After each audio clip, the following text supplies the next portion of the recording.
Kimonje. Familia. Alhamdulillah, nashukuru Mwenyezi Mungu kumekucha. Lakini leo kumekucha vizuri, kumekucha vibaya.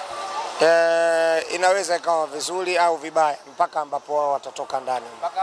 Mpaka viongozi wetu watakapotoka ndani ndio tunajua kwamba leo siku ni nzuri au siku ni mbaya. Sisi siku yetu inaendana na matakwa ya taasisi ya klabu ya Yanga. Yaani Yanga inapokuwa vizuri na sisi ndio tunakuwa vizuri. Yanga ikiwa vibaya ujue na sisi hali zetu zinakuwa mbaya kwa sababu mahaba ni mazito ndani ya klabu ya Yanga. Kwa hiyo ili siku iwe nzuri, viongozi wa Yanga wakitoka huko ndani wanacheka, wanafurahi, basi naamini kila kitu kitakuwa sawa sawa. Nyinyi sasa mnakuja kufanya nini? Kwa sababu wameitwa viongozi kwa ajili ya kushauriana wao. Sisi tumekuja kuwasindikiza viongozi wetu wa klabu ya Yanga kwa sababu anapokuwa kiongozi wa wananchi na wananchi wakiwepo hakuna jambo linaloharibika. Maana yake unamsindikiza kiongozi na kumkumbusha majukumu yake kwamba wewe ni kiongozi wa wanayanga, umechaguliwa na mashabiki na wanachama wa Yanga. Kwa hiyo unachoenda kukizungumza ndani sio kwa maslahi yako, ni kwa maslahi ya sisi ambao tuko nje hapa.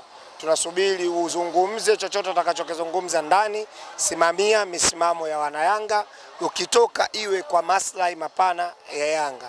Kama mna kumbukumbu nzuri, kikao cha mwisho cha bodi ya ligi TFF, nadhani ilikuwa na wizara ndani ya uwanja wa Benjamin Mkapa, na sisi tulikuwepo nje ya Benjamin Mkapa tukiwasindikiza viongozi wetu, na walivyotoka wakatupa majibu ambayo yalikuwa na matumaini kwa ajili ya taasisi ya Young Africans.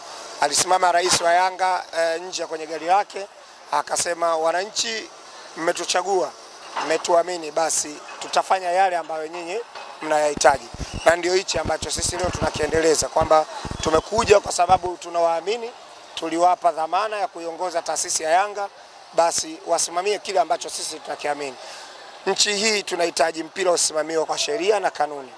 Hatuhitaji watu fulani wao wanapendelewa, watu fulani wao wanafanywa hivi, hapana. Tunahitaji mpira ufike mbali zaidi. Rais wetu wa Jamhuri ya Muungano wa Tanzania Dr. Samia Suluhu Hassan amewekeza fedha nyingi sana kwenye michezo.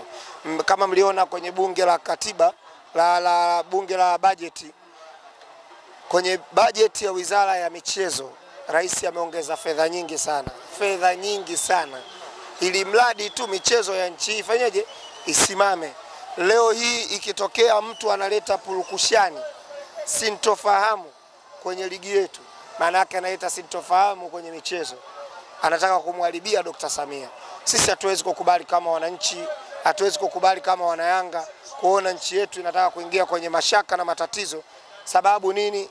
Mchezo namba 184 kulitokea sintofahamu, sheria na kanuni zipo, walipaswa kusimamia. Kwa wale ambao wameona hawawezi kusimamia, walitakiwa mpaka sasa hivi kukaa pembeni.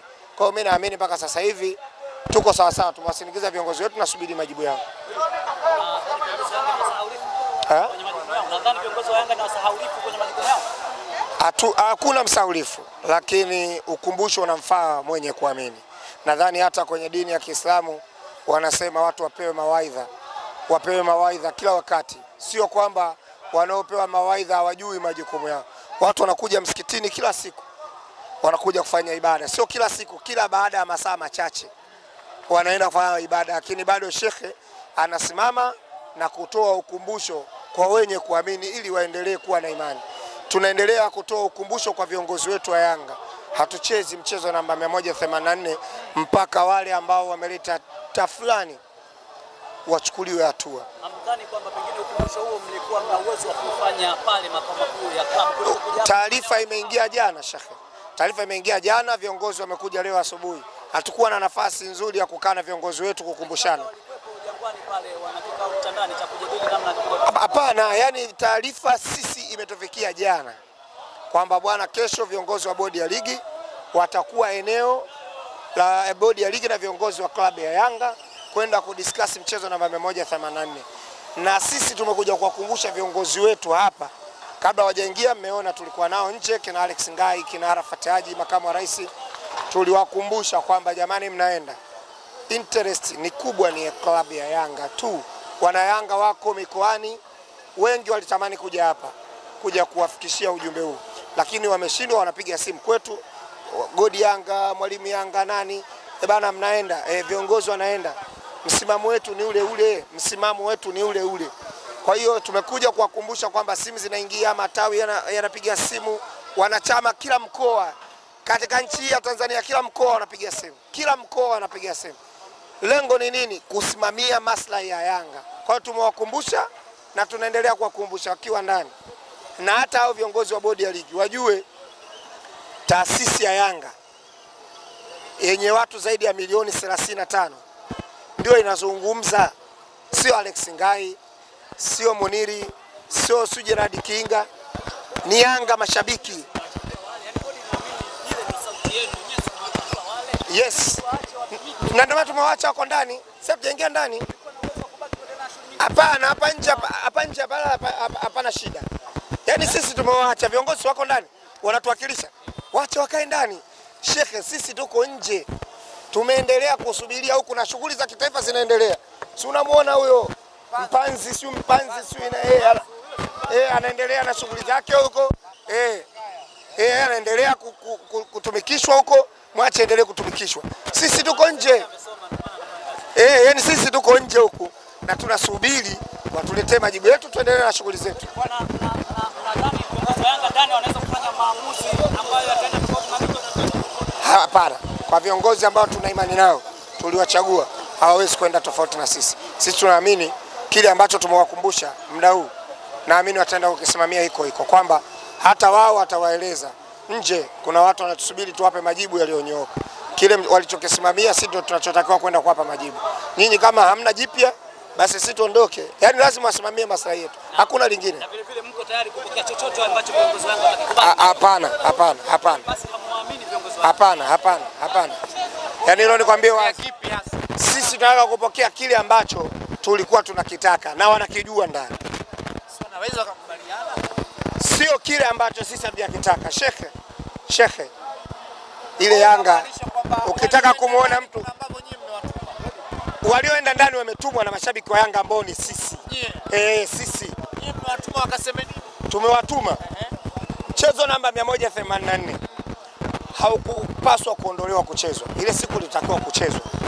Kwa sababu sheria na kanuni za kuhukumu klabu ambayo ilimzuia mwenyeji mgeni wake kufanya mazoezi, kanuni zipo na sheria za kufanya hivyo. Kitendo cha kupangia mchezo tarehe nyingine ni kuidharau taasisi ya klabu ya Yanga. Yaani sisi tumedharauliwa. Tulilipa viingilio pale, tulilipa nauli, watu walitoka mikoani wakaja pale, tuliandaa mchezo sisi. Timu yetu tuliandaa kwa gharama kubwa mpaka kwenda kucheza ule mchezo, ukaghairishwa. Sababu ya kughairisha na watu ambao walipaswa kuchukuliwa hatua, hakuna mtu yote amechukuliwa hatua. Hakuna. Tunataka majibu yaliyonyooka. Mchezo namba 184 ile siku kulikuwa na tatizo gani na watu wamechukuliwa hatua gani? Au nyinyi waandishi skule mlifanya kazi? Tuko tayari. Kama wako watu wamepewa majibu yamenyoka, kila kitu kimekaa sawa sawa.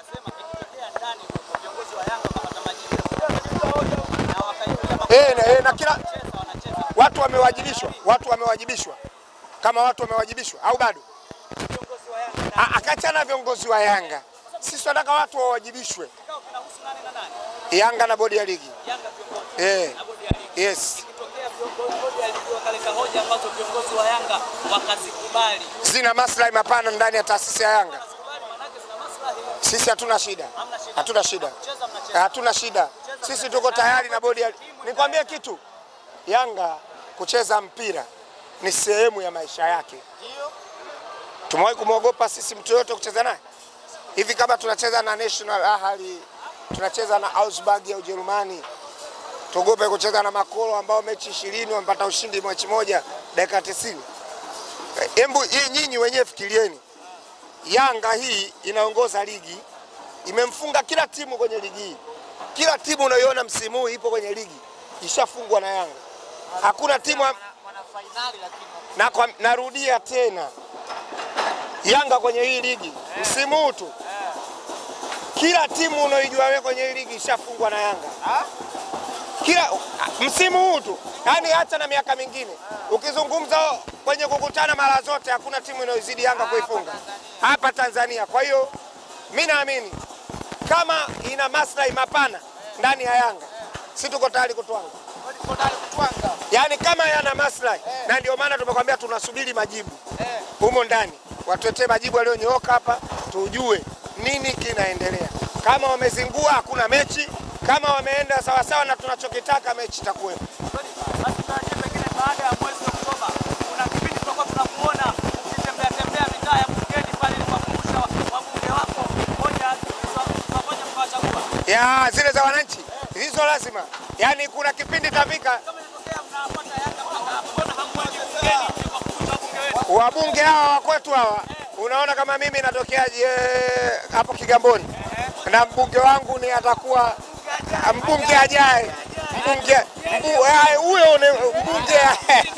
Kwa hiyo mtaenda kumkumbusha mbunge wangu ajaye majukumu yake bungeni.